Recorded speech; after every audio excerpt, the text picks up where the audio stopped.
Pela segunda rodada do Campeonato Baiano, Vitória entrou em campo em Juazeiro contra o Juazeirense.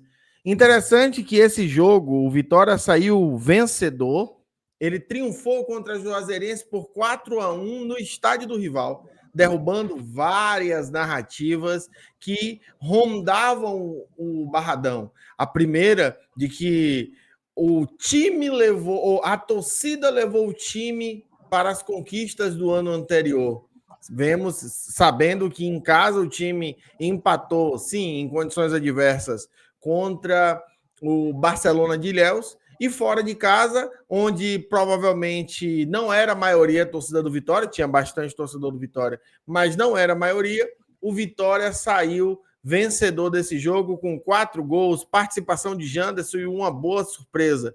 O lateral direito, Claudinho, muito bom jogador, fez uma boa partida e eu estou aqui com o Léo Oliveira e vou rodar os melhores momentos, Léo, para você fazer análise desse jogo e desse momento positivo do Vitória.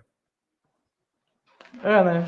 Um bom jogo de Vitória, talvez em preparação do que foi o primeiro jogo, foi muito melhor. As condições do campo ruim também, porém, apesar das chuvas lá, não teve aquele alagamento que teve no Barradão na primeira rodada, mas mesmo assim o Vitória conseguiu ser dominante, conseguiu ter a posse de bola. Os poucos momentos que o Juazeirense teve a oportunidade não era efetivo, e quando foi efetivo, a grata surpresa também, o Gabriel fez uma boa partida, né? O jogador Muito que ficou bom naquele goleiro, tá? Se Sim, o negócio tivesse dado certo lá com o Fluminense, não foi que negociou com o Vitória, isso. O Vitória estava bem servido.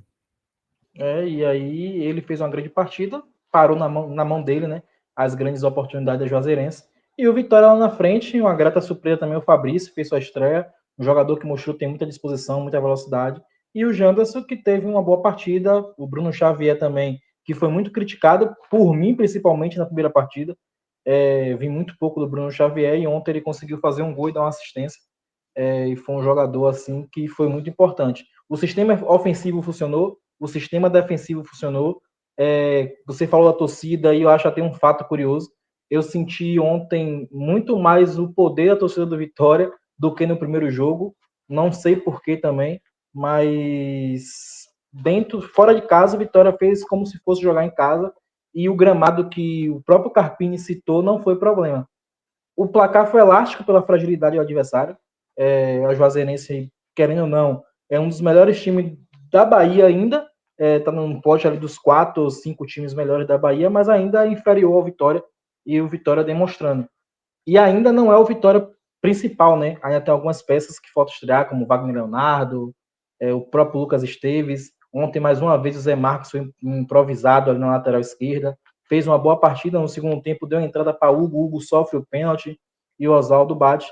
Mas é a demonstração que o elenco do Vitória, mesmo não sendo o seu principal, é superior a muitas equipes do Campeonato Baiano e fez valer a pena o seu papel de favorito e ganhou o jogo, né? Ganhou não, goleou na principal partida, mas uma defesa do Gabriel, vocês estão vendo aí, é um goleiro que parece que vai dar trabalho essa disputa por vaga aí junto com o Lucas Arcanjo. Ô, Léo, é claro que eu não desmereço a torcida, eu acho que a torcida tem seu papel, é importante. Temos torcidas pelo mundo todo que são torcidas assim impressionantes. Você vai falar que a torcida do Boca não assusta um adversário? Pô, com certeza. Você vai falar que a torcida do Corinthians, de certa forma, não influencia no desempenho de um jogador? Com certeza. Você vai falar que uma torcida do Borussia Dortmund, quando o jogador entra em campo, ele é contagiado? Com certeza ele é contagiado. Agora, você atribuir uma vitória, uma derrota, supervalorizar uma torcida, eu me incomodo muito com isso. Eu acredito que a campanha do Vitória no ano passado foi resultado de um bom trabalho do treinador, em primeiro lugar, né, que organizou o time com jogadores, e muitos deles extremamente limitados, tirando muitas vezes leite de pedra. Mas falando desse jogo em específico, tivemos estreias, né? Tivemos jogadores mostrando para que veio. O Gabriel teve um bom desempenho, o Fabrício Santos teve um bom desempenho, o Janderson fez gol, e o Janderson é um capítulo à parte, né? É um jogador muito criticado.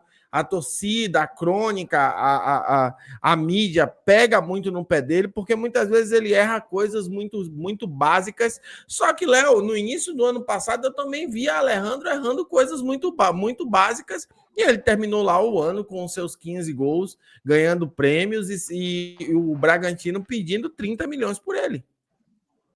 E o Vitória pagou 5 em Janderson, né? Assim, cara, o problema de Janderson maior é que muitas das vezes a tomada de decisão dele é errada. Às vezes ele se atrapalha, às vezes ele quer correr demais com a bola, às vezes ele quer fazer uma jogada meio que de efeito e teoricamente ele não tem essa qualidade toda. E o Alejandro, a sua fase ruim, muito se atribuía ao estilo de jogo, né? Muitas vezes no time do Vitória o Alejandro estava atrás da linha do meio de campo. O Alejandro não era o jogador de arrancada, de driblar 1, 2, 3. Quando o Carpini chegou e entendeu o estilo de jogo do Alejandro, mais próximo da área, ser o jogador que vai fazer a pressão no goleiro, ser o jogador que tem que receber essa bola de frente para fazer o gol, o futebol de Alejandro começou a subir e aí foi o que o Alejandro começou a se destacar. O Janderson, eu acho que ele é um jogador mais de lado de campo, né, esse jogador centralizado, mas até tem um 9 aí vai fazer essa função de 9, como fez ontem, como fez na primeira partida também. É um jogador esforçado, mas o torcedor e a boa parte da mídia não tem a confiança necessária e tem seus motivos também. Porque sempre quando recebeu a oportunidade não abraçou, apesar de ontem ele fazer um gol e participar do primeiro ali, ainda não é o jogador dos sonhos do ataque do Vitória. Eu acho que no início do ano nem o Alejandro também era o jogador dos sonhos da torcida do Vitória, venhamos e convenhamos. E vimos que Oswaldo entrou, bateu o pênalti. Oswaldo também é um capítulo à parte nesse elenco, né?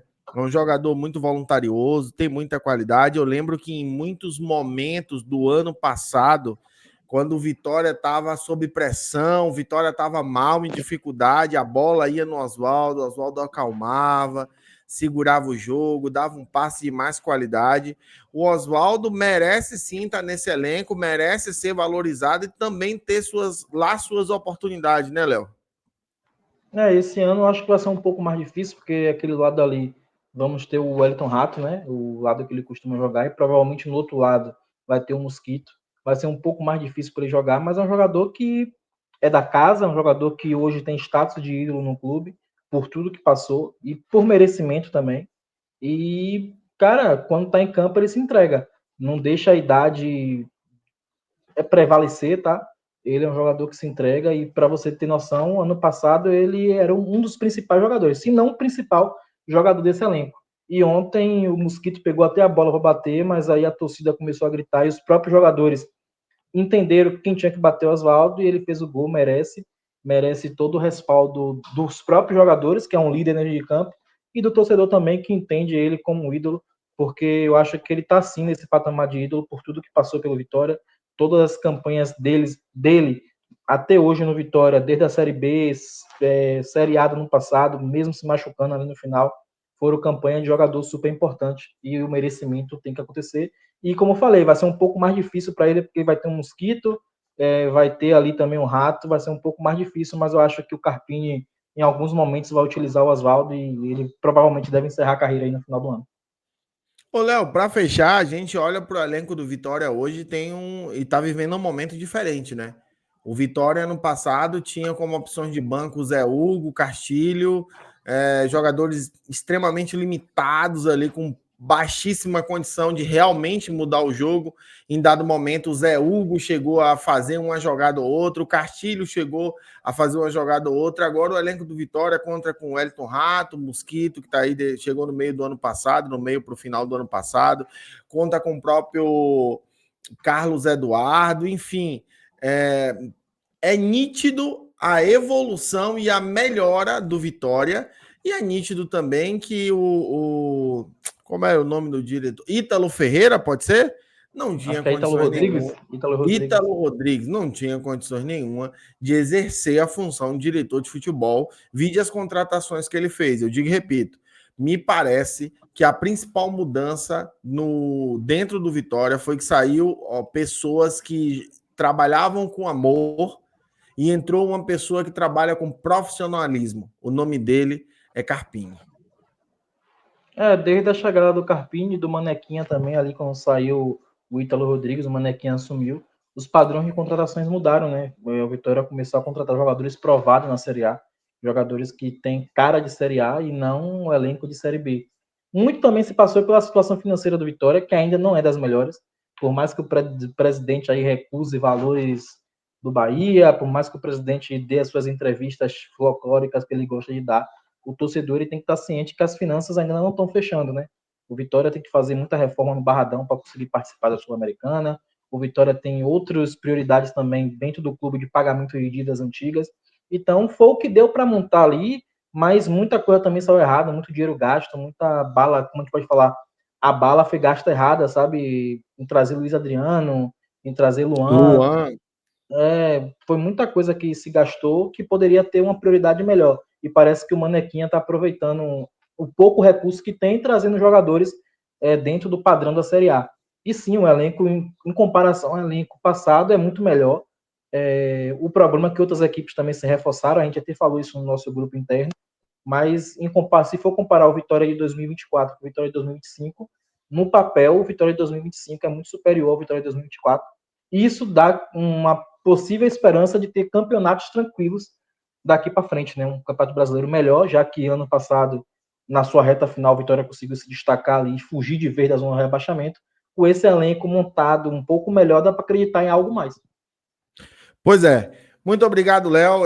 O Ítalo Rodrigues, a gestão do Ítalo Rodrigues me lembra muito a gestão de um dirigente, um cartola, que esteve na liderança de um time baiano também, de Salvador, que faziam contratações mais focadas em vender jornal do que no desempenho esportivo. Muito obrigado. Deixe seu like, se inscreva no canal, ative o sininho. Esse é o Golaço Debate. Tamo junto. Valeu.